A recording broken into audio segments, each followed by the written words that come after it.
उधर यूपी निकाय चुनाव में ओबीसी आरक्षण मामले पर सुप्रीम कोर्ट सुनवाई को तैयार है। सुप्रीम कोर्ट 24 मार्च को सुनवाई करेगा और इसके साथ ही कयास लगाए जा रहे हैं कि जल्द ही यूपी में निकाय चुनाव हो सकते हैं। इन्हीं सभी मसलों पर हमारे संवाददाता केशव पांचाल ने बीजेपी सांसद राजेंद्र अग्रवाल से बातचीत की। सुनिए। ओबीसी आरक्षण को लेकर यूपी में हो रहे निकाय चुनावों पर एक बहुत ज्यादा पेच फंस रहा था, पर हाईकोर्ट के डिसीजन पर जो सुप्रीम कोर्ट ने रोक लगाई थी, रिपोर्ट पेश होने के बाद अब सुप्रीम कोर्ट उस पर 24 मार्च को सुनवाई करेगा। इस बात से कयास लगाए जा रहे हैं कि जल्द ही यूपी में निकाय चुनाव हो सकते हैं। इन सब मुद्दे पर बात करने के लिए सांसद राजेंद्र अग्रवाल जी हमारे साथ मौजूद हैं। सर, कयास लगाए जा रहे हैं किसी भी वक्त मई में चुनाव हो सकते हैं, बीजेपी कितनी तैयार है?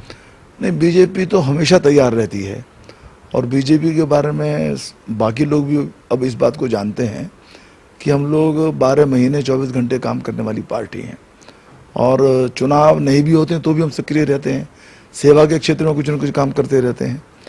तो कुल मिलाकर के हमारा जो बूथ स्तर तक का संगठन है वो हमेशा तैयार रहता है, उस पर हम कार्यक्रम करते रहते हैं। विभिन्न स्तरों पर हमारा मेल मिलाप आना जाना चलता रहता है।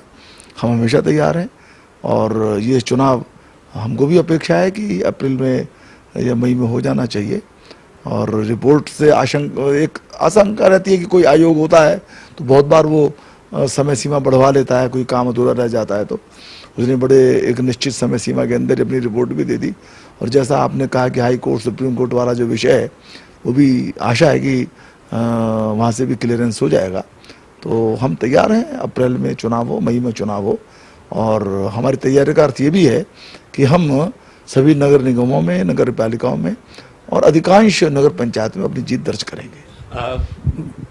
बहुजन समाज पार्टी सुप्रीमो ने भी अभी हाल ही में एक बैठक बुलाई जिसमें उन्होंने कहा कि हमें बूथ लेवल पर काम करना है, माइक्रो में काम करना है, क्योंकि हमेशा देखा गया कि वो बढ़ चढ़कर उन्होंने वादे करे और उसकी परिस्थितियां जो बनी, जो स्थितियां आई, वो सबको पता है। तो उन्होंने कहा जिस तरह से बीजेपी के एक रोड मैप काम कर रही है, मगर आपको लगता है कि एक बड़ी चुनौती बनकर सामने आ सकती है निकाय चुनाव के साथ साथ 2024 के चुनाव? देखिए, हम काम जो करते हैं राजनीति के अंदर, हम अपने दम पर काम करते हैं। चुनौती तो रहेगी, आखिर चुनाव है, विभिन्न दल हैं, उनकी विचारधारा हैं, उनके संगठन हैं, तो उनके एजेंडे हैं, तो वो चुनौती तो रहेंगी, लेकिन हम अपने दम पर काम करते हैं। हमारा ये लक्ष्य रहता है कि हम 50% से अधिक जो मतदाता है उसको हम सीधे अपने साथ जोड़ें और उसको भी और अधिक आगे बढ़ाने की कोशिश करें।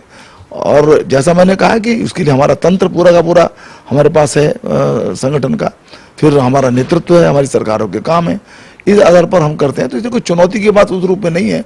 हाँ, बहन जी यदि अपना संगठन को कुछ भाजपा के पैटर्न पर कर रही हैं तो ठीक है, उन्होंने ये बात स्वीकार की कि भाजपा का संगठन बहुत अच्छा है। देखिए, एक फर्क बहुत बड़ा फर्क है कि भारतीय जनता पार्टी का जो संगठन है वो कैडर आधारित संगठन है, वो कि पारिवारिक संगठन नहीं है। वो एक नेतृत्व है उसका जो जमीन से जुड़ करके आता है। जो बाकी के जो दल हैं, जिसमें बहन जी का दल भी है, तो एक पारिवारिक संगठन है और थोड़ा सा एक जातिवादी अप्रोच पर उसकी कोशिश ज़्यादा होती है चलने की, तो उसमें उसके जो ऑप्शन है वो थोड़ा सीमित होते हैं। लेकिन तो भी कोई कर रहे हैं तो करें, हमें उससे कोई चिंतित होने का कोई कारण नहीं है।